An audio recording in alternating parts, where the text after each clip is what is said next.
Senhor, gravando. Maravilha, pessoal. Boa noite. Sejam todos bem-vindos a mais uma aula do Birtara Class, módulo de curso de Kabbalah que o Rabino está fazendo já há algumas semanas e hoje com um tema super interessante sobre reencarnação. Ele disse que essa noite todo mundo vai conseguir dormir ainda, mas prepare as emoções para as próximas aulas. Mantendo aquele esquema maravilhoso que vocês já conhecem, está todo mundo silenciado e vocês não conseguem liberar o microfone. Tenho muitas perguntas, tá bom? É só mandar aqui no chat que ela vai vir diretamente para mim. Também vocês não vão conseguir comunicar entre vocês. As perguntas vêm diretamente para mim e eu organizo tudo no final da aula. A gente faz aquele bate-bola com o Rabino, montando as perguntas de vocês, tá? Então não precisam ficar com vergonha. Eu não falo o nome da pessoa que vai fazer a pergunta. Pode mandar e o Rabino vai ter o prazer de responder. E eu quero saber agora se você está pronto, Rabino. Tudo certo? Podemos? Certo, vamos lá. Então vai que o palco é todo seu. Ok. Pessoal, boa noite a todos. Mais uma aula do nosso Birtara Class de Kabbalah. A gente vai falar hoje sobre um assunto muito interessante, com muita coisa para falar. A gente vai entrar na ideia da reencarnação, onde com certeza tem muitas e muitas novidades. Na verdade, essa aula deveria dar algumas aulas, mas a gente vai tentar resumir e falar o máximo que a gente puder nessa aula de hoje, tá bom? Então, eu vou compartilhar com vocês aqui o PowerPoint para a gente poder estudar juntos. E qualquer pergunta, como o André falou, é só mandar direto no chat, tá bom? Então, vamos lá.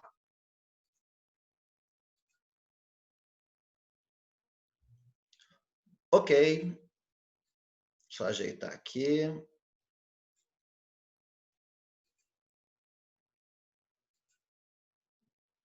Vamos lá. Reencarnação. Vamos começar a tentar entender um pouco melhor o nosso mundo. Por que crianças morrem? Por que cada um nasce justamente no país em que nasceu? Por que algumas nascem em famílias religiosas, outras em famílias seculares? Por que alguns nascem em famílias pobres, com dificuldades, outras nascem em famílias ricas? Por que há pessoas que nascem doentes, com problemas mentais? Tudo isso a gente vai entender. E a base disso está ligado com o Mazal. O que é o Mazal exatamente? O Mazal é uma coisa que escorre do plano espiritual para o plano material. É uma coisa que não está ligada diretamente às nossas atitudes. A gente traduz muitas vezes como sorte, mas na verdade é muito mais do que sorte. O sorte que a gente conhece muitas vezes está associado ao acaso. De acordo com a Torá, não existe acaso. Tudo tem um propósito. Só que o Mazal não está ligado diretamente com as nossas atitudes. Está ligado com o que, então? Está ligado com o motivo pelo qual a gente veio para o mundo. Cada um de nós tem uma missão. E para a gente completar a nossa missão, a gente precisou nascer da forma como a gente nasceu. No local onde a gente nasceu. Com os pais que a gente nasceu. Tudo isso está ligado com a nossa missão. E a nossa missão no mundo, ela está associada à reencarnação. Ao que a gente foi numa vida passada e o motivo pelo qual a gente veio para o mundo. Hoje em dia já não existe mais almas novas, todos nós já somos reencarnação e a gente vai começar agora a aprofundar sobre esse assunto. É bom voltar reencarnado? Primeira coisa, para a alma é extremamente sofrido voltar para esse mundo.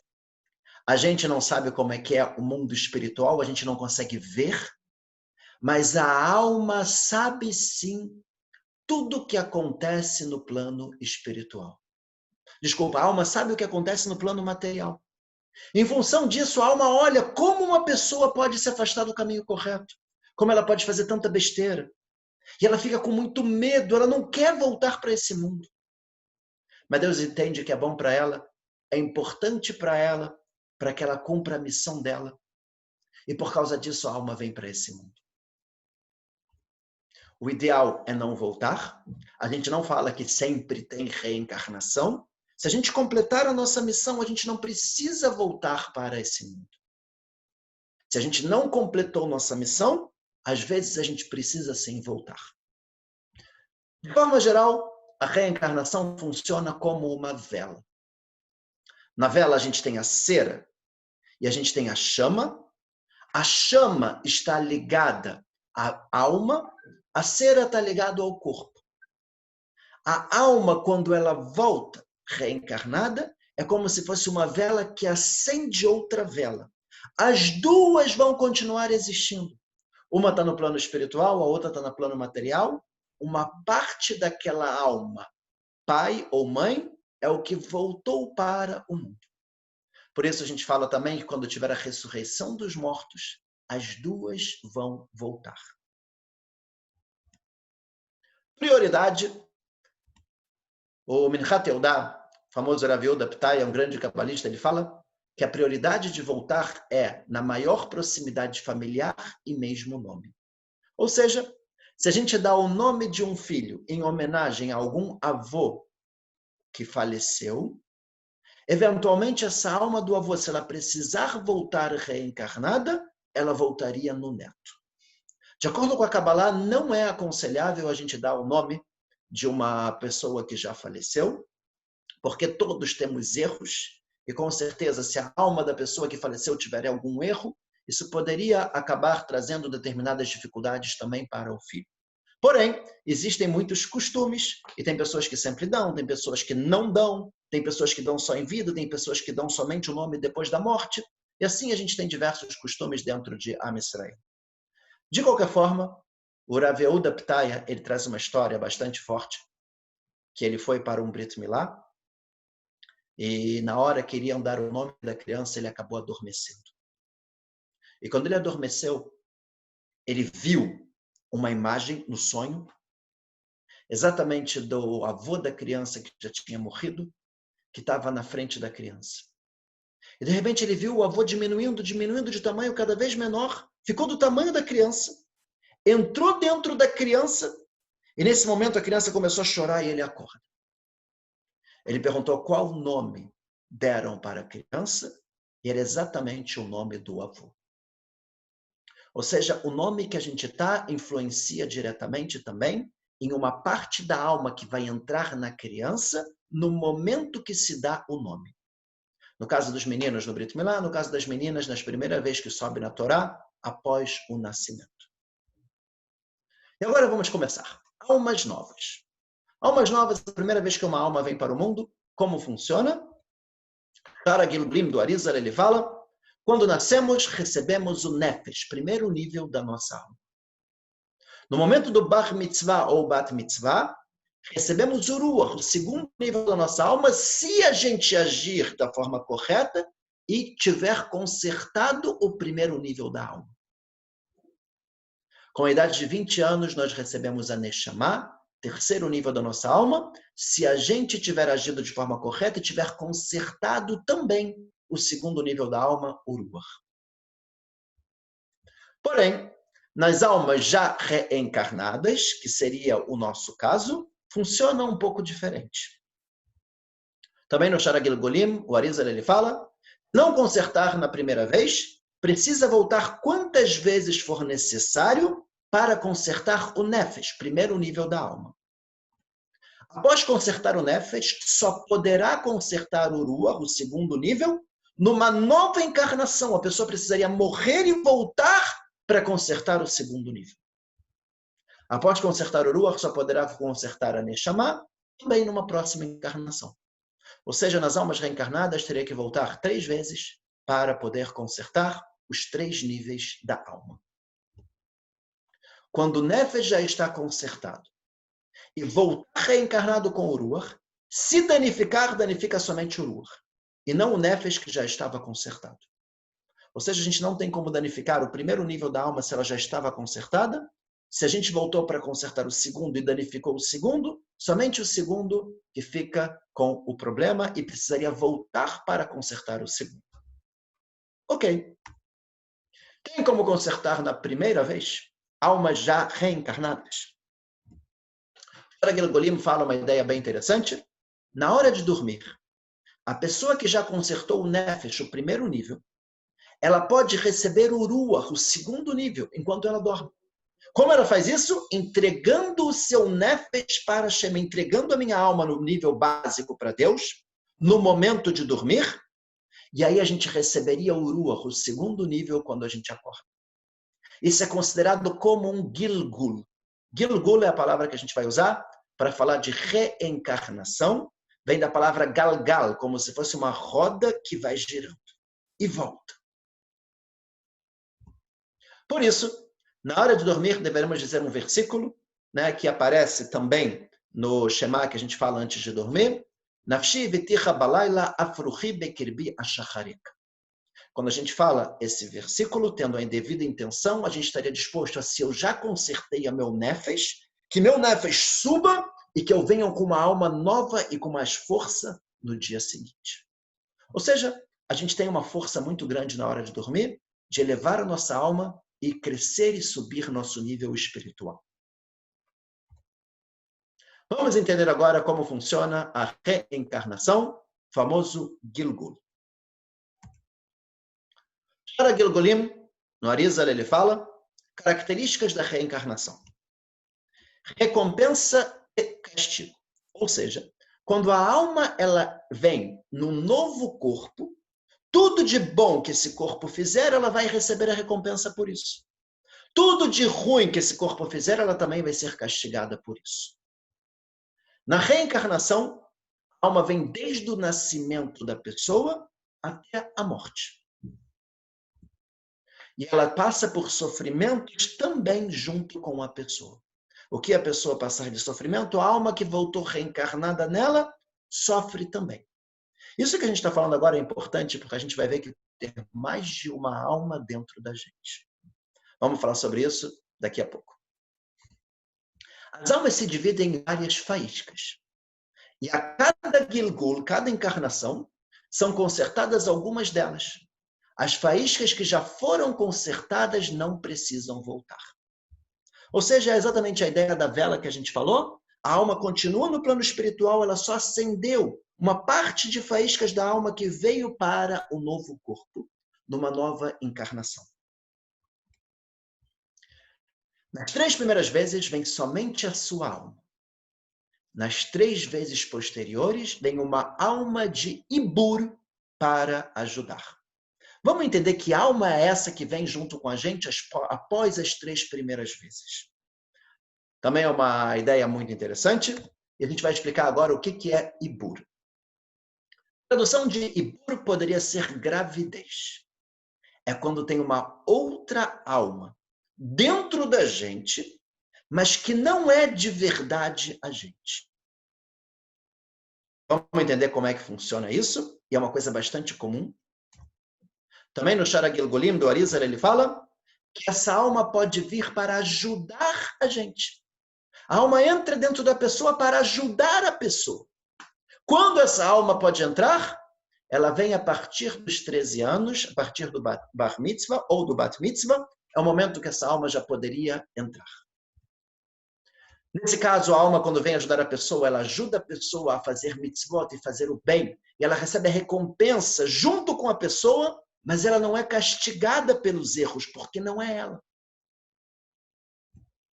Ela entra e sai conforme a vontade da alma. Acontece, das vezes, a gente fazer alguma coisa errada, a alma não quer estar dentro da gente nesse momento. Essa alma que entrou na gente para ajudar a gente a crescer, ela sai nesse momento. E não tem sofrimento junto com a pessoa, se a pessoa passa por alguma dificuldade, essa alma ela não sofre. Existe a possibilidade também da alma entrar não para ajudar a pessoa, mas sim para ajudar a própria alma. Faltou alguma coisa importante que ela precisa fazer. Alguma mitzvah que ela precisa fazer a mais. Nesse caso, a alma ela recebe a recompensa, sim, das coisas boas que a pessoa faz, uma vez que ela entrou justamente para que ela possa também crescer espiritualmente, a alma. Ela fica um tempo determinado por Deus. Deus quer que ela venha para esse corpo para cumprir determinada mitzvah que ficou faltando para ela. E assim que cumpre essa mitzvah, a alma sai e volta para o plano espiritual. E nesse caso, ela pode sim ter sofrimento junto com a pessoa. Ok. Vamos aprofundar um pouco mais essa ideia de Ibur daqui a pouco. Mas vamos entender agora como vem um Ibur. Shara Gilgulim também do Arizal, ele fala, no momento em que a pessoa faz determinada mitzvah, pode ocorrer a vinda de um Ibur com a alma de um tzadik que fez a mesma mitzvah com primor.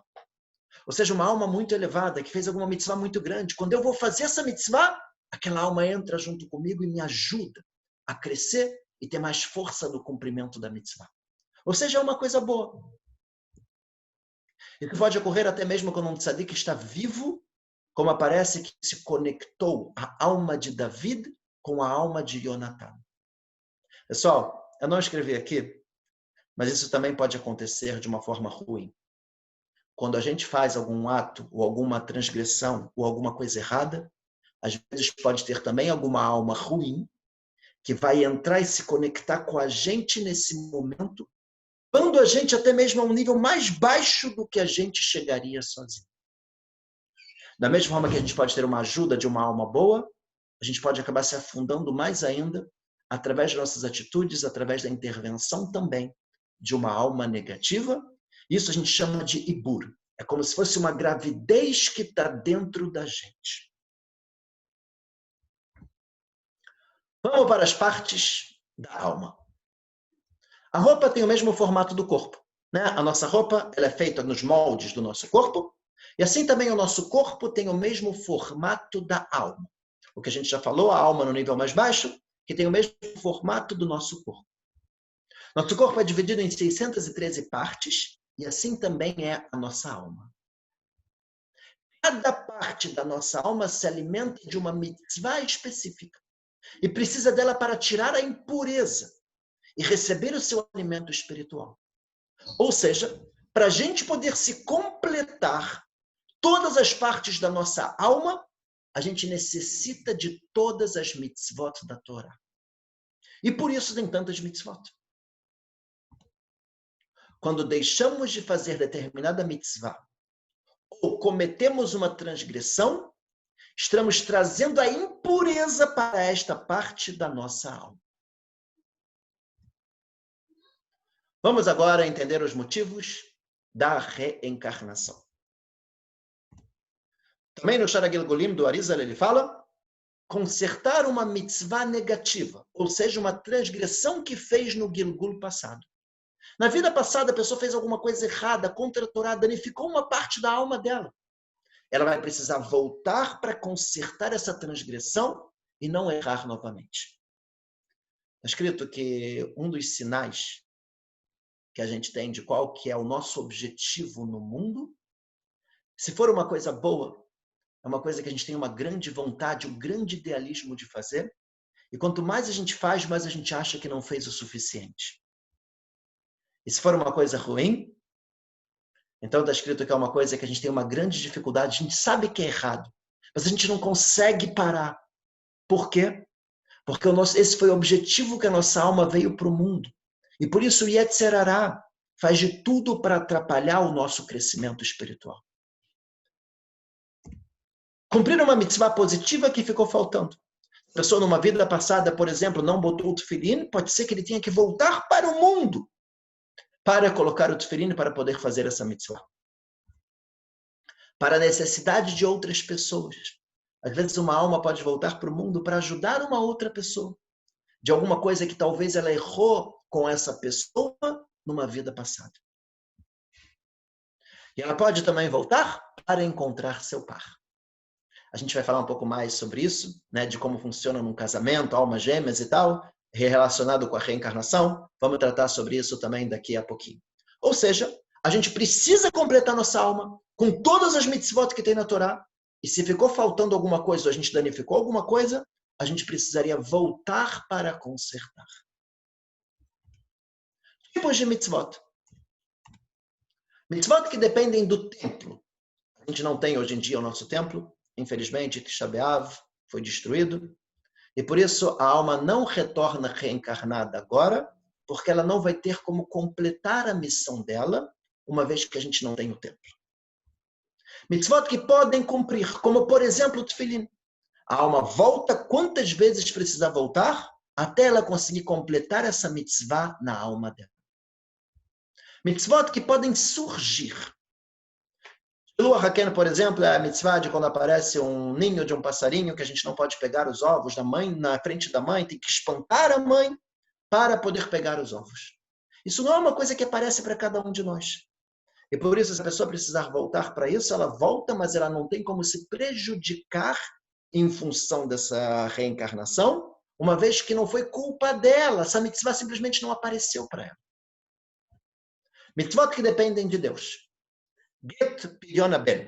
Por exemplo, divórcio. Tem uma mitzvah da Torá da pessoa se divorciar. Mas não depende da gente. A gente não quer se divorciar. Ah, mas então vai ficar faltando essa mitzvah para a gente? Ou Pidyon Ben, resgate do primogênito. Se a pessoa tem um primeiro filho, primogênito, parto normal, ele vai fazer o resgate do primogênito. Mas e se o primeiro for uma filha, por exemplo, não tem essa mitzvah? Não depende dela. Nesse caso, ele volta em Ibur. Lembra que a gente falou? A alma da pessoa entra dentro da alma de uma outra pessoa no momento que aquela pessoa está fazendo essa mitzvah, a alma se completa e depois ela retorna para o plano espiritual. Mas se ele podia ter cumprido e não fez, aí ele teria que voltar realmente numa reencarnação. Ter filhos também é uma mitzvah importante, que todas as partes da alma voltam também no próximo corpo, e na ressurreição dos mortos fica somente a alma que deu para a sua esposa. Quer dizer, a alma também vai voltar, né? Quando tem um relacionamento, um casamento, as almas se unem, aquelas duas almas vão existir, mas a pessoa precisou também voltar para o mundo para cumprir a mitzvah de ter filhos. O que a gente está vendo até agora é que a reencarnação é extremamente comum e frequente e diversas vezes até a gente conseguir completar nossa alma em todos os aspectos. Estudo de Torá também, a gente volta até a gente completar o nosso estudo de Torá em todos os níveis da Torá, Pardes, né, que seria todos os níveis, incluindo a parte mais profunda da nossa Torá. Para quem é o Gilgul? Quem precisa reencarnar? Um tzadik, uma pessoa muito elevada, ela não pode ir para o inferno. O inferno a gente vai falar mais para frente, que é uma bondade de Deus, mas a pessoa muito elevada ela não pode, por causa da Torá que ela estudou. A Torá protege a pessoa do sofrimento do inferno. E por isso o conserto de uma pessoa muito elevada é através da reencarnação.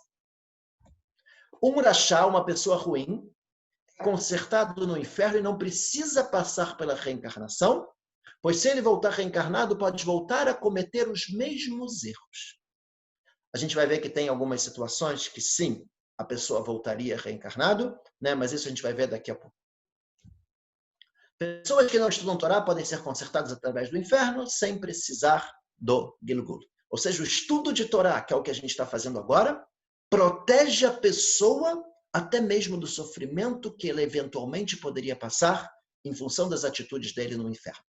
Eu quero lembrar que o inferno é uma bondade de Deus, uma possibilidade da pessoa se purificar, se limpar das suas atitudes por um período determinado para depois poder se conectar com Deus num prazer para sempre. Casos específicos. O Gilgulim fala que aparece algumas vezes na Torá que a pessoa que faz determinada atitude muito grave, ela não tem o Olam Haba, não tem o mundo vindouro. O que quer dizer isso? A Nefesh reencarna, a alma da pessoa vai voltar reencarnado, mas aquele primeiro corpo não vai retornar. Faz o outro pecar. Nesse caso, a pessoa precisaria voltar em Ibur, no Gilgul do amigo, para ajudá-lo a consertar. Vamos tentar explicar isso melhor? Se a pessoa fez alguma coisa errada e ela voltou reencarnado, a pessoa que causou que ele fizesse essa coisa errada teria que voltar como um Ibur dentro dele para ajudar ele a consertar. Uma vez que a culpa foi dele que o amigo fez a coisa errada. Cumpriu as mitzvot, mas transgrediu algo que faz perder o Olam Haba, reencarna em um outro corpo e volta na ressurreição dos mortos no segundo corpo. Sempre que perde o Olam Haba, que não tem o Olam Haba, a ideia é que voltaria reencarnado.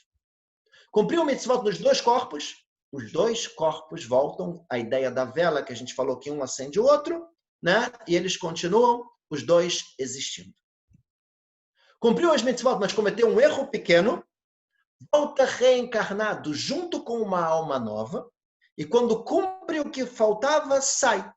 Isso é chamado de Gilgul Kaful, né? Um Gilgul, uma reencarnação dobrada, e é parecido com um Iburu, porque depois de um tempo aquela alma sai. Ok.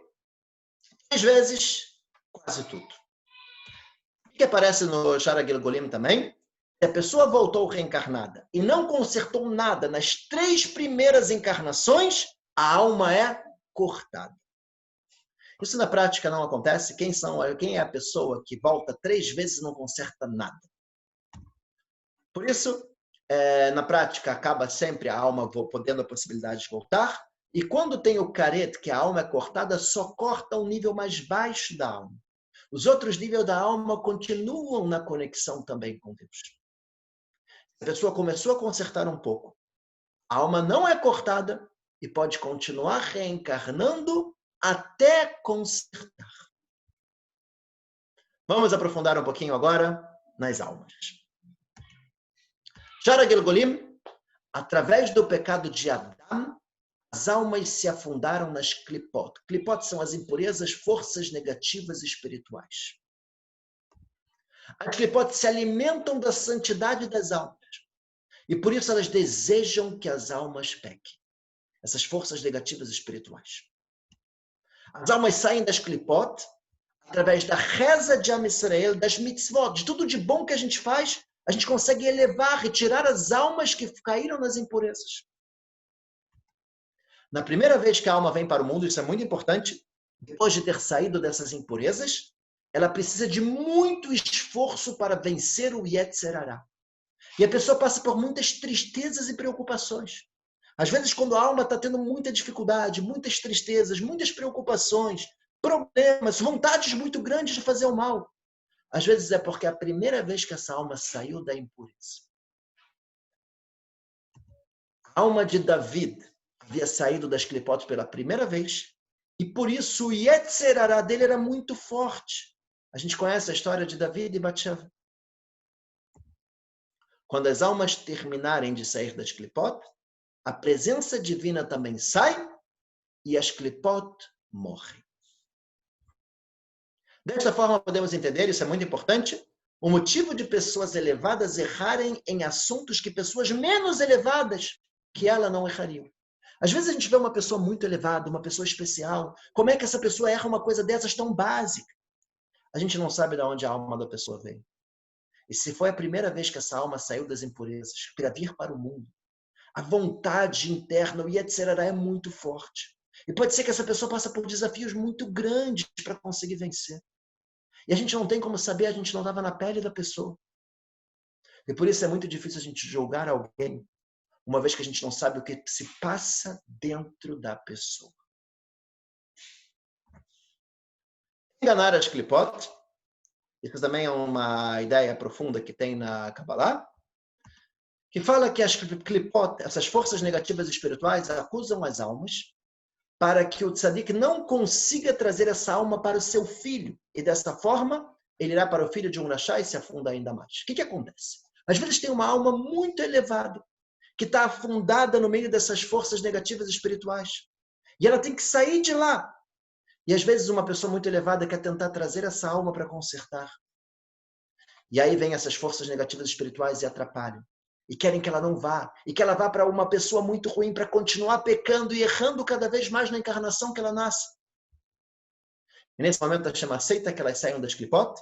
E após saírem, ajuda para que ela faça tshuva e traga também seu pai, como foi no caso de Avraham, David e Rabi Akiva. Ok. Casamento. Como funciona no casamento de acordo com a reencarnação? O Zivug Rishon, primeira encarnação da pessoa, ela encontra sua alma gêmea com muita facilidade. Quando é no segunda encarnação, a mesma pessoa, a mesma alma do marido e da esposa, porém é com muito mais dificuldade que vão encontrar e se encontrar da forma correta. Acaba tendo mais dificuldade. E nessa nossa geração, é o Gilgul da geração do deserto, e por isso as mulheres são mais dominantes dentro do relacionamento. Assim que o Arizal coloca, as mulheres do deserto, elas não pecaram, não fizeram as principais transgressões do bezerro de ouro, pecado dos espiões, e por isso as mulheres têm uma força a mais também na geração, na nossa geração, que é a geração da vinda de Mashiach. No sexo oposto, agora vamos começar a trazer umas ideias interessantes. Um homem poderia reencarnar como mulher, mulher poderia reencarnar como homem. Como funciona isso pela Kabbalah? De acordo com o Arizal também, o homem que volta como mulher, ela não consegue engravidar. Né? Às vezes pode acontecer, né? Uma mulher que ela não consegue engravidar, pode ser, de acordo com a Kabbalah, que seja uma alma de um homem que entrou dentro dela. Ela nasceu como mulher, mas tem uma alma de homem. Nesse caso, o que acontece? Não é uma coisa muito comum. Para engravidar, precisa haver o ibur da alma de uma mulher. Nesse caso, ela só pode engravidar de uma menina. Ou seja, vem uma alma de uma mulher e entra junto com a alma do homem que está naquele corpo de mulher, e dessa forma poderia nascer uma menina. Através do ibur, que necessita de um mérito muito grande. A menina que nascer é, na verdade, a alma do ibur. A alma da menina que entrou junto com a alma da mãe é o que vai nascer na filha. Para engravidar novamente, precisa que venha a alma de uma outra mulher como o ibur, ou que a menina morra para voltar na próxima filha. Pode ocorrer de a alma feminina do ibur sair e depois entrar uma alma masculina, de modo que nasça um menino. Porém, para isso, necessita de um grande mérito para que isso aconteça. Não é uma coisa muito comum. Pessoal, eu quero frisar aqui que isso não quer dizer que se veio uma alma masculina no corpo de uma mulher, ou o contrário, que a pessoa vai ser homossexual ou vai deixar de ser homossexual. Isso não teria nada a ver com o assunto. A gente tem a esposa de David Ameller, por exemplo, Michal.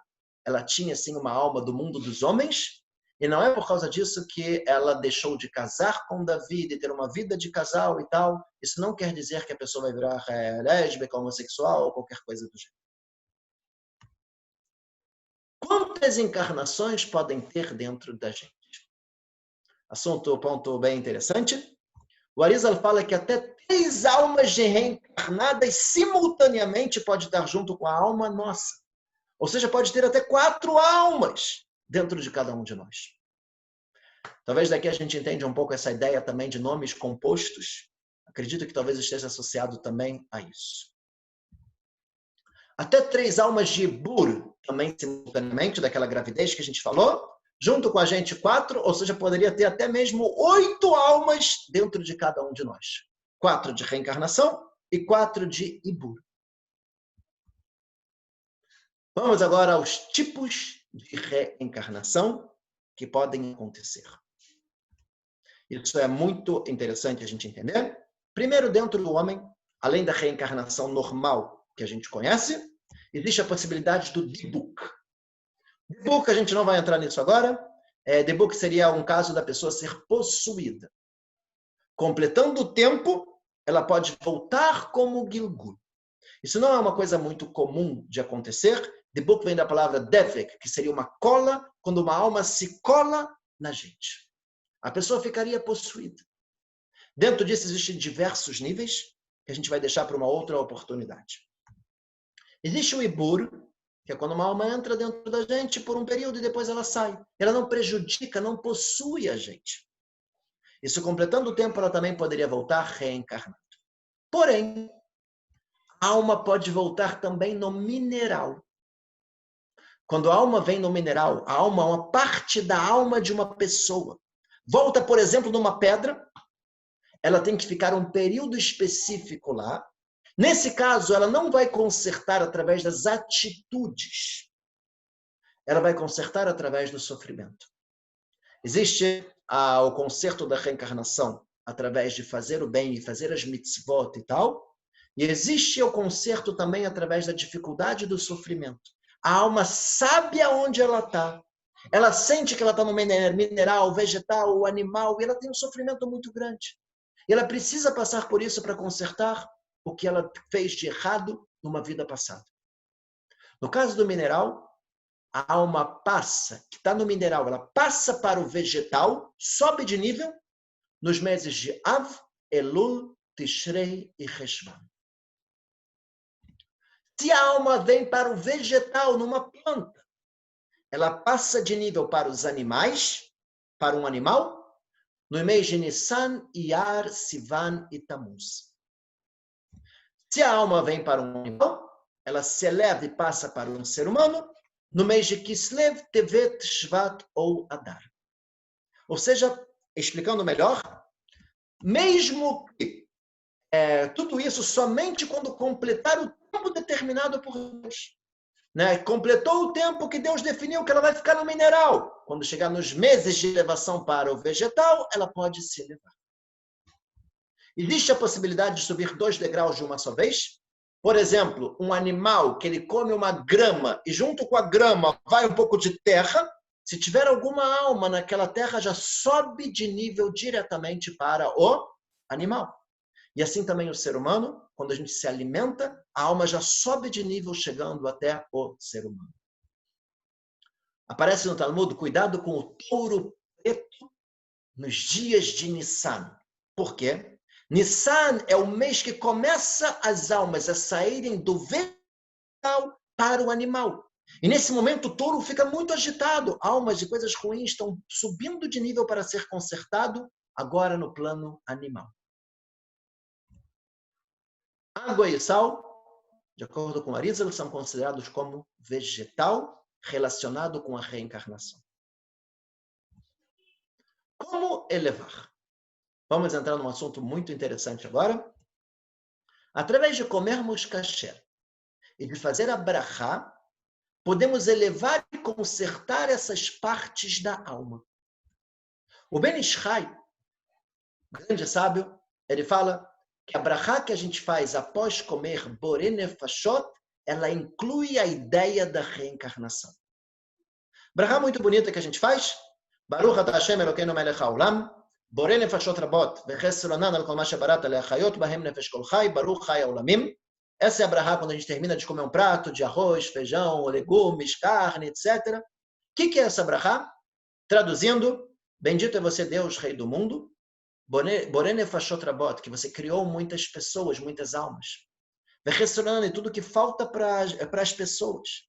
Al kol ma shebarat, está em toda a criação que você criou. Leachayot bahem nefesh kol chai, para dar vida para as pessoas. Baruch chai haolamim, bendito é você que dá vida para o mundo inteiro. De acordo com a Kabbalah, borei nefashot rabot, você criou muitas almas. Vechesed onan, e tudo que falta, a falta que essas almas cometeram.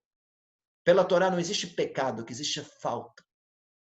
A falta que essas almas cometeram, Al-Kol Mashebarata, fez com que elas voltassem sobre toda a criação que você fez. E a gente faz a brachá leachayot bahem nefesh kol chai, para dar vida novamente para essas almas. Não é à toa, pessoal, que sempre que tem alguma cerimônia de falecimento, a gente costuma fazer muitas brachot nos alimentos, para eventualmente elevar a alma, que eventualmente Deus poderia direcionar para que pequenas partes da alma estejam naqueles alimentos. E se não fizer a brachá, o Or HaChaim HaKadosh, grande rabino também cabalista, ele fala que às vezes a pessoa muda do bem para o mal. A índole da pessoa, pensamentos da pessoa, começa a pensar um monte de coisas ruins e tal, eventualmente. E não entende por que mudou. Eu não era assim. Isso acontece pois a pessoa pode ter comido um alimento que continha uma parte espiritual negativa, ou uma parte de uma alma ruim. E quando isso entra na pessoa, fortalece o mal dentro dela. Ou seja, é muito comum quando tem alguma coisa espiritual, a pessoa começa a ter muitos pensamentos ruins. Muitas vezes isso está associado à alimentação da pessoa. Ou comer uma coisa que não é kasher, ou comer sem a brachá. E na verdade o Tânia, ele fala uma ideia interessante. Alimentos proibidos têm uma parte espiritual negativa que está presa E não é possível elevarmos através da brachá. A espiritualidade negativa que tem num alimento que a gente não pode comer é muito grande. E a gente não consegue consertar. Ele traz a ideia de que assur, proibido, não poderia ser preso. Ou seja, o alimento que ele é proibido, ele está preso. Eu não consigo elevar. E se eu comer aquilo que eu coloco dentro de mim, acaba sendo uma coisa negativa e que pode influenciar a minha índole, os meus pensamentos e as minhas atitudes. Por isso, tem muitas opiniões que dizem, quando a gente vai começar a se aproximar da Torá, que um dos primeiros passos deve ser a alimentação, porque o que a gente come é o que vai virar com o nosso corpo e o que influencia e alimenta também a nossa alma. Onde reencarna por cada transgressão. Eu trouxe alguns exemplos, o Arizal traz uma lista absurda e muito grande, mas alguns exemplos para a gente poder entender um pouquinho. Quando a pessoa fala lachonará, fala mal dos outros, ele poderia voltar e passar um tempo numa pedra, porque a pedra não fala, para aprender a ficar em silêncio e não falar o que não deve falar. Se a pessoa dá taref, comida não kasher para outros judeus, ele pode voltar nas folhas de uma árvore, balançam e não tem descanso. E quando termina o concerto, as folhas caem. Um assassino, ele poderia voltar na correnteza de uma água, onde ele tenta levantar e não consegue. Casos da Torá, que a pessoa, coisas graves, que ela poderia receber uma pena de Hene, que seria estrangulamento, ela poderia voltar na água, presa na água, como se não conseguisse respirar. Adultério, no moinho, a pessoa poderia. Não faz Netilat Yadayim, poderia voltar na água. Orgulho, abelha. Relações com animais, morcego ou corvo. Relação com uma mulher casada, a pessoa poderia voltar num burro. E assim tem uma lista muito grande, né, dos tipos de reencarnação que eventualmente poderiam acontecer. Vamos, para a gente finalizar, dar alguns exemplos rápidos de reencarnação. Pessoas, às vezes, muito elevadas, tzadikim, que precisam reencarnar por algum motivo. Se eles voltarem numa pessoa normal, como cada um de nós, eles poderiam piorar ainda e chegar num nível mais baixo ainda do que eles estavam. Eles já estavam num nível muito alto, ou a ideia da reencarnação não é eles piorarem. E por isso, às vezes podem voltar em pessoas com problemas mentais, uma alma tão grande que o corpo não conseguiu suportar essa alma. E a pessoa acabou voltando numa pessoa com dificuldades. A pessoa, no caso desses, a alma não está sofrendo, ela está em contato frequente, direto com o plano espiritual, cumprindo a missão nesse mundo, e logo em seguida ela poderia ir para um lugar muito, muito elevado no plano espiritual. Segundo caso, nos peixes. Peixes são animais que eles não têm nenhum tipo de cobrança pelas atitudes, porque a natureza do peixe é uma natureza muito baixa. O peixe, eu tenho filhote, ele come o próprio filhote, não tem um nível de moral e ética como os outros animais. De forma que não tem nenhum tipo de cobrança, ou, muitas vezes, tzadikim, eles podem voltar em filhos de tzadikim também, pessoas que estão sendo educadas de uma forma maravilhosa e que não tem o risco das pessoas errarem. Um exemplo de reencarnação, pai de Abraão, que fazia muita idolatria, estátuas de idolatria, falava para os filhos para sacrificarem os filhos para a idolatria, ele voltou reencarnado como Iov, famoso Jó, uma pessoa muito boa que sofria e sofria e sofria e perdeu tudo que ele tinha e tal. E por quê? Na verdade, ele era Terah na vida passada, de acordo com a Kabbalah, e na vida passada, como Terah, ele fez as pessoas perderem o que era mais precioso para elas, que eram os próprios filhos. E agora, na vida seguinte, ele perde tudo que é precioso para ele. É o tipo da encarnação, a reencarnação, que a pessoa conserta através do sofrimento. Nossa geração, o Rabbi Tzadok Cohen Milublin, ele fala uma ideia muito bonita. Ele fala que a nossa geração foi a geração do dilúvio. Ele fala que a geração do dilúvio foi também a geração de Moshe. Vou explicar melhor, que é muito importante para a gente. Ele fala que na geração do dilúvio tinham almas muito, muito elevadas, e inclusive a alma de Moshe estava lá. Só que a gente não mereceu. Principais pecados da geração do dilúvio: roubo e relações proibidas. E aí a nossa alma voltou mais uma vez para o mundo, para consertar. Quando, na geração do recebimento da Torá, é uma geração que a gente recebeu a Torá, uma vontade, uma sede de Torá, mas um povo teimoso que o tempo todo é difícil mudar e é difícil crescer, e a gente não pode entrar na terra de Israel. Terceira geração que a gente vem consertar é a nossa geração. E o Rabbi Tzadok Cohen Melubrin, ele fala uma coisa muito forte. Ele fala, a mesma inclinação que a gente tinha nas gerações passadas, voltam na nossa geração. E se no dilúvio tinha relações proibidas e roubo, sexo e dinheiro, isso volta muito forte na nossa geração. E a cultura ocidental que a gente conhece, tudo por dinheiro, e relações proibidas, e roubo, e etc. Tudo exatamente a geração que a gente vive. Por outro lado, nossa alma passou também no recebimento da Torá. Quando a gente escuta a Torá, a gente fala, uau! Mas a gente é teimoso. É difícil da gente mudar. É difícil da gente melhorar. É difícil da gente crescer.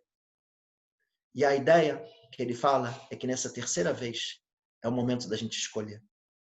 Se a gente vai querer seguir o caminho errado do dilúvio, a teimosia do deserto, ou se a gente vai querer o caminho da sede da Torá e a vontade de fazer o correto e de consertar de verdade as nossas almas.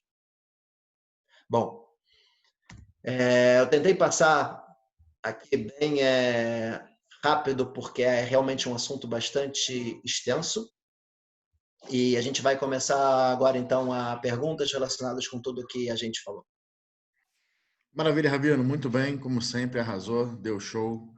Perguntas aqui que não faltam, o pessoal está muito curioso. E a gente vai começar, então, desde o começo, tá?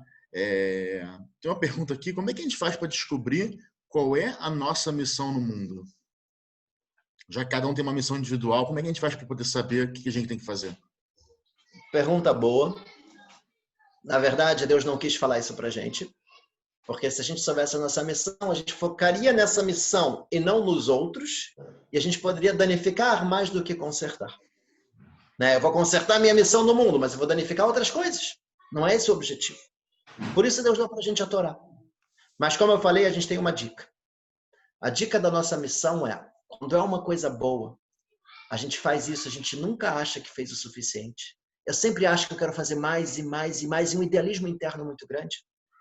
Ou quando é uma coisa ruim, é aquela coisa que a gente entende que está errado, mas a gente tem muita dificuldade de vencer, é porque talvez a gente veio para o mundo para isso.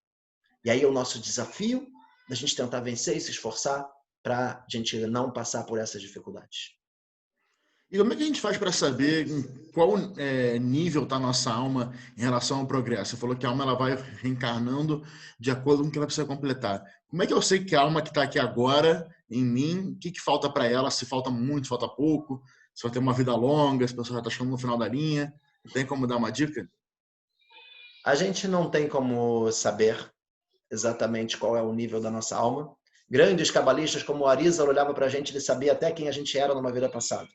Tá? Atualmente a gente não tem muito como ter essa informação. Tá? Tem até através da hipnose, regressão, a pessoa até poderia voltar para outras vidas, mas não é certeza aquilo. Pode estar associado também a outros pensamentos, a pensamentos da pessoa e tal. Na prática, a gente não tem como saber exatamente quem a gente está, quem a gente foi, qual é o nível da nossa alma, onde que a gente está. A nossa obrigação é, baseado no que Deus deu para a gente tentar fazer o melhor possível para a gente se consertar. Mas o nível que a gente está, a gente não tem como saber. Tá, e você falou um pouco também de níveis da alma, né? Como é que a gente sabe, o que significa então consertar um nível da alma? Consertar um nível da alma? Isso. Isso a gente não vai entrar muito agora, mas existem mitzvot que estão associadas mais à parte material, à parte física, ao nível mais baixo da alma, mitzvot mais práticas. Existem mitzvot que estão associadas ao nível mais elevado da nossa alma e assim por diante. Por exemplo, o estudo da Kabbalah já é uma coisa que chega no nível mais elevado da nossa alma, porque é uma coisa extremamente espiritual.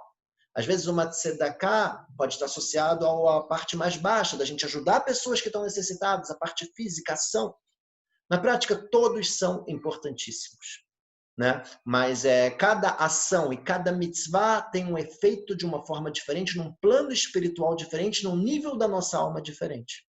A gente falou um pouquinho sobre quando a gente deu a aula sobre os mundos, primeira aula talvez, a gente falou que tem mitzvot que estão associadas ao mundo da Atzilut, por exemplo, a Amidah, ou talvez o Tefilim da cabeça, que é um nível mais elevado. Tem mitzvot que estão no nível mais baixo, Shema Israel, está abaixo da Amidah, Tefilim do braço, está um pouco abaixo. Cada mitzvah está associado a um nível diferente da nossa alma e a um mundo espiritual diferente. Quando a gente estuda a Kabbalah de forma mais profunda, a gente começa a entender cada mitzvah, qual é o efeito que ele faz, em que parte da nossa alma, em que lugar no mundo espiritual e qual a consequência disso. Mas isso a gente não vai tratar, que é uma coisa bastante profunda. Tá bom. A gente sabe que todas as almas judias elas estavam no momento da entrega da Torá, fosse lá junto com o povo ou no nível espiritual, todas elas estavam presentes na entrega da Torá. E tem uma pergunta, um judeu, ele pode vir a reencarnar num goi? Você falou que pode, no caso, o homem reencarnar em mulher e vice-versa, mas em relação a goim, a gente pode reencarnar em goim, e isso significa que a gente vai se converter ao judaísmo ou não? Depende muito do que a gente vai fazer. Se o nosso objetivo é completar uma mitzvah que a gente deixou de fazer numa vida passada, então, obrigatoriamente, a gente teria que voltar como judeu. Mas se o nosso objetivo não é consertar uma mitzvah, e sim talvez consertar alguma coisa mais básica, ou talvez até mesmo passar por um período de sofrimento, então a gente poderia sim voltar, uma parte da nossa alma voltar no não judeu, ou até mesmo no animal, vegetal ou mineral, poderia acontecer isso. Mas depende do motivo pelo qual a pessoa voltou reencarnada. Se for por mitzvot que ele deixou de fazer, obrigatoriamente ele vai acabar retornando no não judeu. Tá, aqui agora uma pergunta um pouco mais, talvez, complexa. A partir de que momento um embrião ele recebe uma alma? Né? E se por um acaso esse embrião ele vier a falecer, no caso a mulher perde a criança, se isso já é algum ticuno no caso, como você falou, no caso de Terah, que ele fazia os filhos pecarem, as pessoas pecarem, ele reencarnou numa pessoa que perde os filhos. Isso fica claro que é um ticuno para ele, né? Não para os filhos dele. E no caso a pessoa que ela perde uma criança, um neném que está em forma de embrião ainda, ela fez algum ticuno ou ainda não? Pergunta boa. No caso do neném, a gente tem um costume, na verdade, muita gente faz isso, de quando Deus nos livre alguém falece, a gente vira para a pessoa e fala que completou a missão. Mas isso não é verdade. A gente não sabe se a pessoa completou a missão ou não completou a missão. Quantas pessoas não completam a missão e precisam de alguma forma retornar e tal? O único caso que a gente realmente sabe que completou a missão é quando é uma criança pequena que morre. Com certeza, a morte, a dificuldade que essa criança passou, está associada a uma vida passada, porque ela não tem como ser cobrada por nada, ela acabou de vir, está acabando de vir para o mundo, ou talvez nem veio para o mundo, não chegou talvez nem a nascer. Isso está associado com certeza a uma vida passada, é o único caso que a gente sabe que completou a missão. A gente não entende muitas vezes, né, qual que é a missão e o motivo pelo qual a alma veio para o mundo, mas a gente sabe que isso está associado a uma vida passada. Em relação à alma, a gente pode estar tranquilo. A maior dificuldade não é para a alma, e sim para os parentes que passam por essa dificuldade. De qualquer forma, tem até um caso de eutanásia, né, de um cara que desligou os aparelhos e a pessoa que ele matou, né, que era uma pessoa que estava sofrendo, apareceu para ele num sonho e falou: eu precisava de mais 3 dias para completar minha missão no mundo. Essa pessoa falou: e agora eu vou precisar voltar para o mundo para mais 3 dias. A gente não sabe exatamente como funciona as contas de Deus. O que a gente sabe é que quando tem uma situação dessas, com certeza a alma completou a missão. De qualquer forma, uma ideia também importante ligada com a pergunta da alma, a alma já vem desde o início da fecundação, só que ela vai entrando aos poucos. Conforme vai passando o tempo, a alma vai se fixando mais dentro do neném. Desde o início da fecundação, depois de 40 dias, depois de 3 meses, depois no nascimento, mais uma parte da alma entra. Quando a gente dá o nome no Brit Milá, mais uma parte da alma entra. No Bar Mitzvah, 20 anos, casamento. Toda hora vai tendo mais uma parte da alma entra dentro da gente. Assim também no Shabbat, mais uma parte da nossa alma entra. Então, na verdade, desde o início já tem uma alma. E por isso também a proibição do aborto. Porque desde o início já tem uma alma lá dentro. Tudo bem? Maravilhoso. Você falou em relação ao Ibur, né, que a alma ela, entra numa pessoa que já está com uma outra alma. Por que uma alma entraria num Ibur para fazer uma coisa negativa? O que essa alma ela ganha com isso, entrando e fazendo a pessoa cometer um pecado? Pergunta muito boa. Vamos responder. A pergunta, na verdade, antes dessa, é se existe almas ruins. Porque depois que a pessoa morre, ela vê a verdade. E se ela vê a verdade, então como ela pode querer fazer o mal? Mas, na verdade, o que acontece é que durante a nossa vida, ao redor da nossa alma, a gente coloca várias cascas. E essas cascas são todos os prazeres e tudo que a gente se conecta errado nesse mundo, a gente começa a encobrir a nossa alma. Isso é um problema bastante grave que a gente cria. E quando a gente sai desse mundo para o mundo espiritual, chega um momento que as almas ruins elas não estão nem lá nem cá. Toda a vida dela eram os prazeres materiais, as coisas erradas que ela fazia, e isso ela não pode mais fazer porque ela morreu. E toda a vida espiritual ela não fez por onde. E a alma passa por um sofrimento muito grande, até ela entender que ela não é aquilo. Sair de todos os costumes errados, de todos os desejos errados que ela tinha, isso leva um tempo. E nesse tempo essa alma ela fica louca. Ela quer voltar a fazer as coisas erradas que ela fazia. Só que ela já morreu. E se ela puder entrar dentro do corpo de alguém que está cometendo os mesmos erros, para ela poder ter aquele prazer, tanto da bebida, da droga, do sexo, do que quer que seja, ela vai tentar entrar. E por isso, às vezes, quando a pessoa está fazendo uma coisa muito ruim, as almas que ainda estão nesse processo, e que não estão nem lá nem cá, que desejam o plano material, mas não têm o plano material, às vezes poderiam acabar entrando dentro dessa pessoa. É claro que com o tempo a alma evolui, vai saindo essas cascas e ela pode se conectar à essência dela. Mas no início realmente existe essa ideia de almas negativas. Inclusive uma coisa que, não sei se eu falei, mas a pessoa, Deus já define o número de partes de alma que a gente vai ter e quanto tempo a gente vai viver nesse mundo. Quando chega na última parte de alma nossa, a gente morre na hora certa.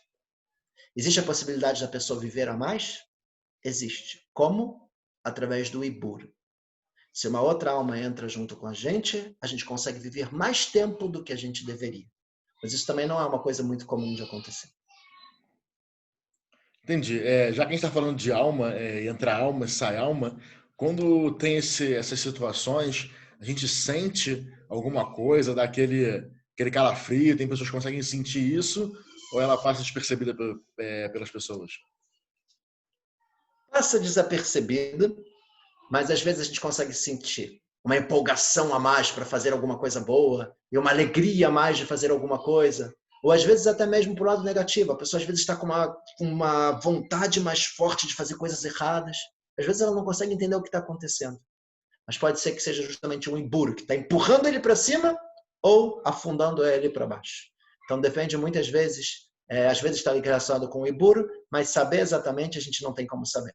Inclusive no Shara Gilgulim, do Arizal, quem escreveu foi o filho dele, e ele fala exatamente de quem ele é a alma, as almas dele, daí do Arizal, e quem era a alma de cada um e tal. Grandes cabalistas, olhando para a pessoa, eles conseguem identificar até mesmo que alma era essa. Né? Mas a gente está um pouco distante dessa realidade.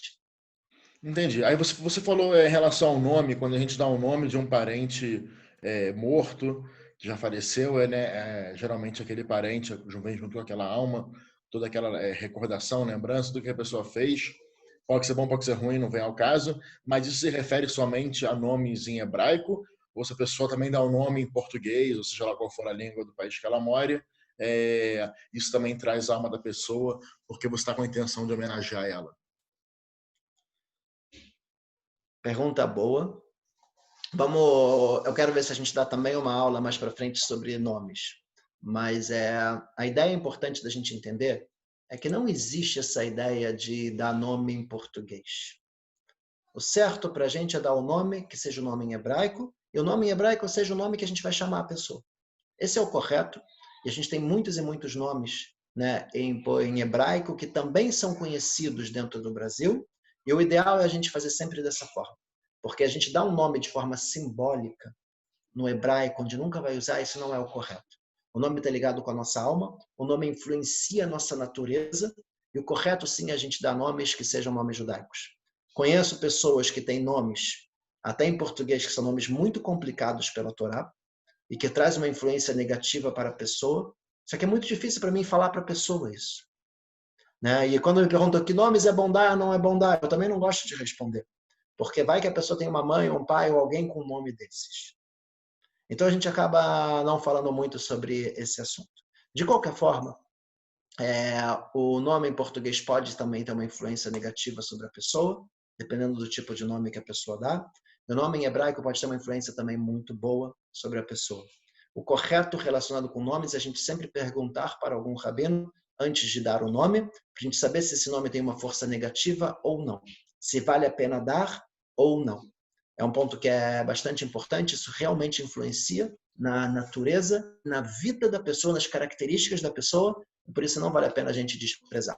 Sobre essa ideia de nomes de pessoas que já faleceram, tem muitas regras sobre isso, de não dar nomes de pessoas que passaram por sofrimentos, dificuldades.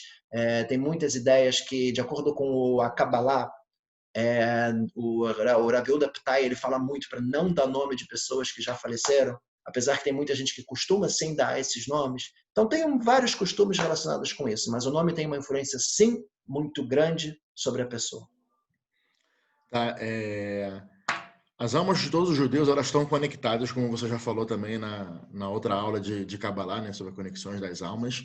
E do mesmo jeito que um pai, né, ele se sacrifica por um filho, ele quer, vamos dizer, sofrer tudo pelo filho, para o filho não ter nada, pode chegar um momento onde tem uma alma que falta ela completar alguma coisa, e vem de repente uma outra alma e fala, não, deixa que eu vou no teu lugar e eu completo para você.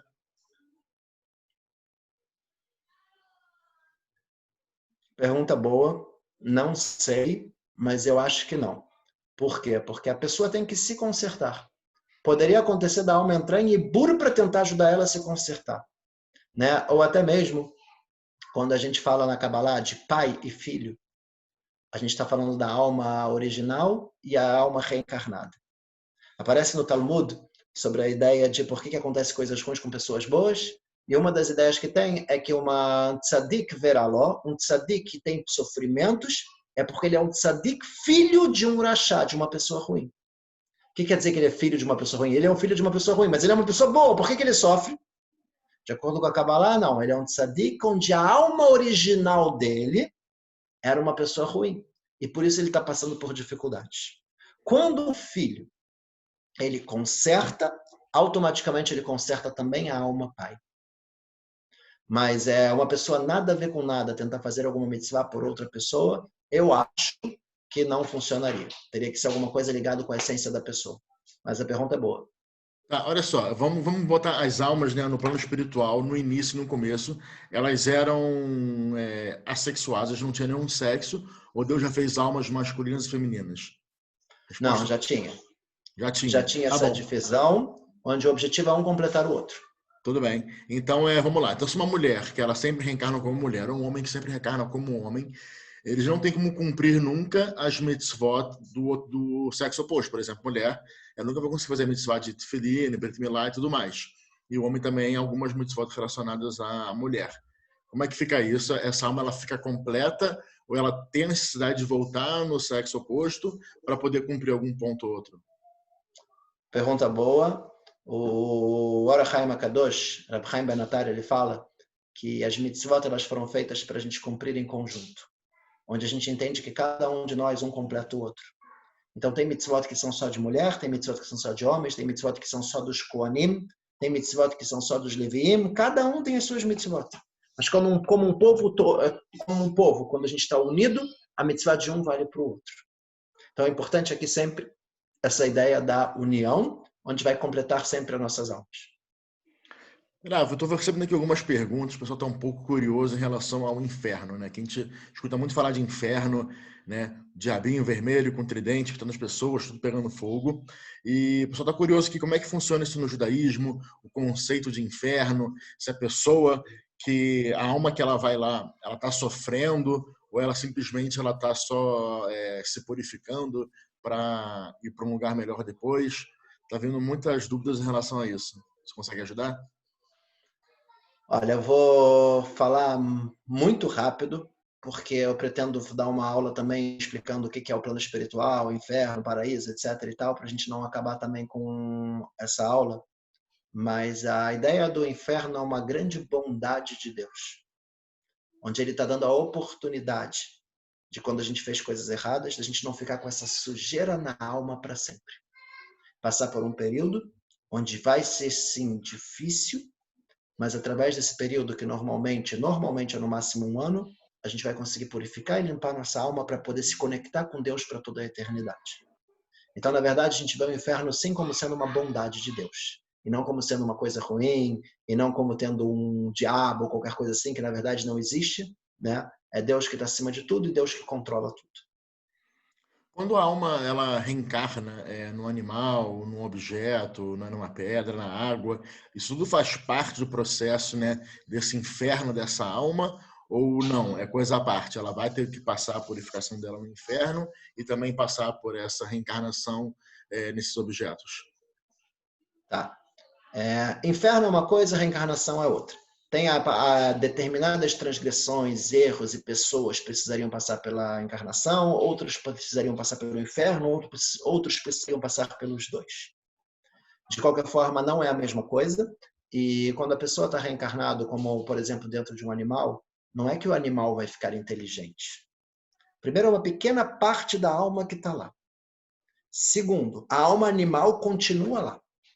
E a alma de um ser humano, uma pequena parte da alma de um ser humano que está num animal, ela sabe onde ela está, ela não tem o domínio sobre a alma animal, e ela tem uma grande dificuldade sabendo onde ela está, uma alma humana que está junto com uma alma animal, que traz uma dificuldade muito grande no sofrimento para a pessoa. Né? Mas não é que o animal ficou inteligente, ou aquele animal é igual a uma pessoa, ou qualquer coisa assim. Né? Mas isso sim é muito. Essa ideia que a gente falou de comer kasher e fazer brachá, justamente para ajudar na elevação dessas almas.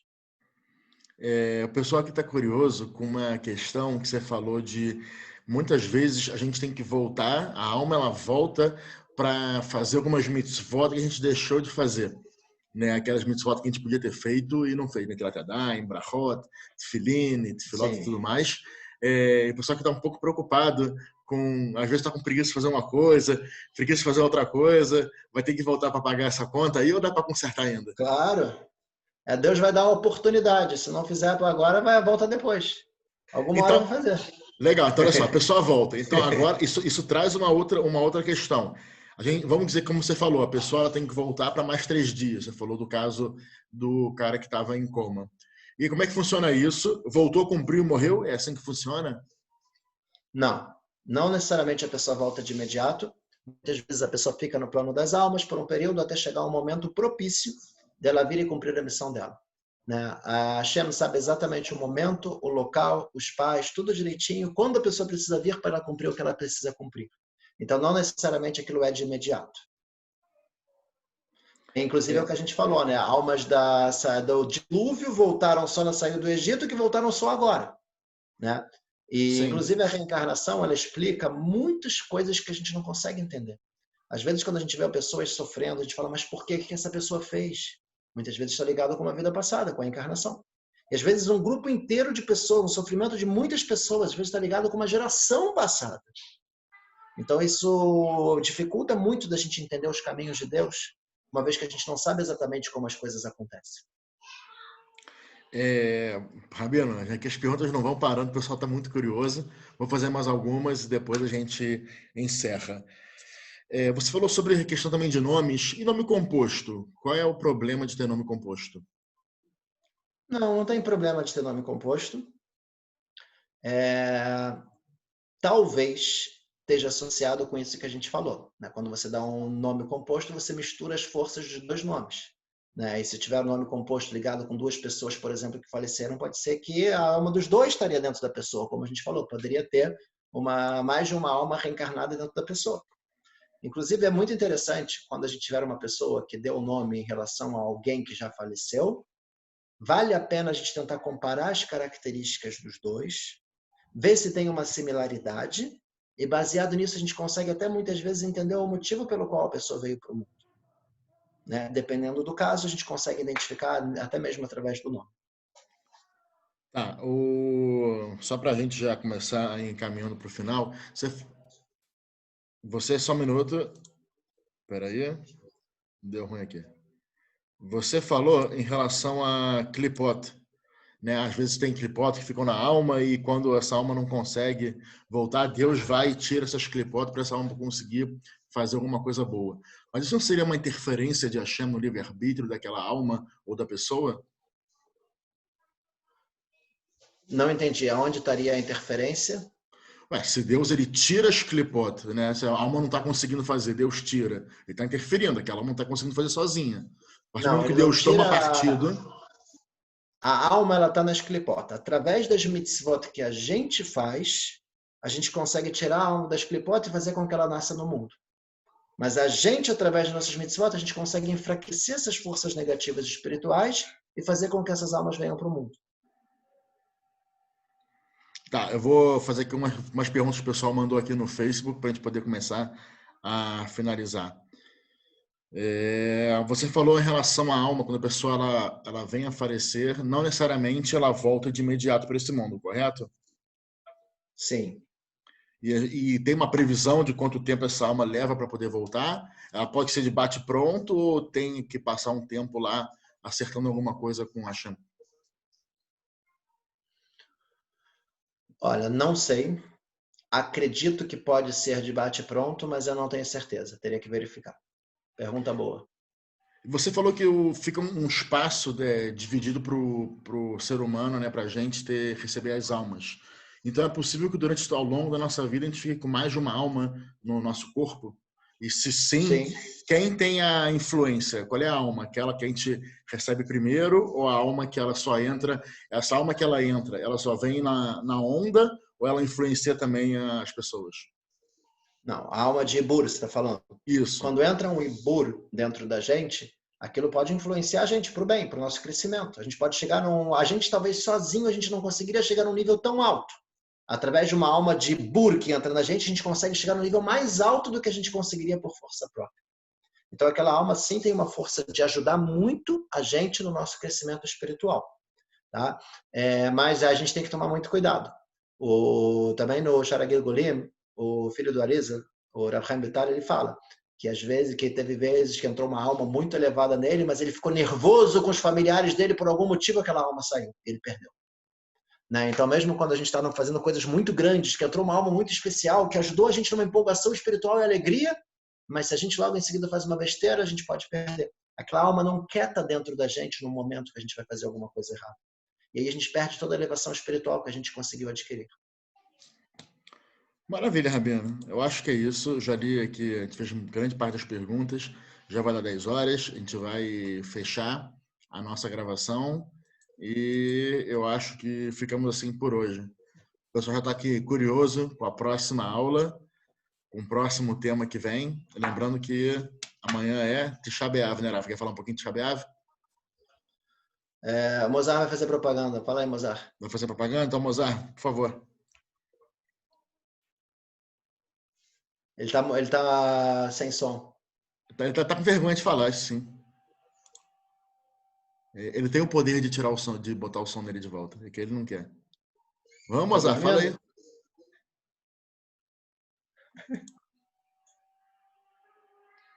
Acho que ele não quer falar, não. Ele tá com vergonha. Então vai falando aí, Rabino. Fala você, já que o Mozart Bom, não quer pessoal, falar. lembrando então que amanhã à noite a gente começa Tisha B'Av, o dia mais triste do calendário judaico, o dia que aconteceu só problemas e só desgraça para o nosso povo, a destruição do primeiro templo, segundo templo, destruição de Jerusalém, expulsão dos judeus da Espanha, expulsão dos judeus da Inglaterra, Teve também solução final do Holocausto, foi posta em prática também no dia de Tisha B'Av, Primeira Guerra Mundial. Um monte de problemas a gente passou nesse dia, né? Um dia de jejum, um dia bastante complicado de reflexão sobre os nossos atos, onde a gente pede a reconstrução de Jerusalém, reconstrução do nosso templo, a vinda de Mashiach, que pare todos os sofrimentos que a gente está tendo, toda essa pandemia que a gente está passando. Então, um dia realmente muito especial, e a mitzvah que a gente tem nesse dia é realmente a gente fazer o jejum. Então, a ideia é a gente começar o jejum amanhã a partir de 5h30 da tarde, até no dia seguinte às 5h50 da tarde. A gente vai ter também uma aula especial que está aqui no cartaz. Fala aí, André. Aula sua, né, Rabino? Vou falar o quê? Não tem nem que te apresentar.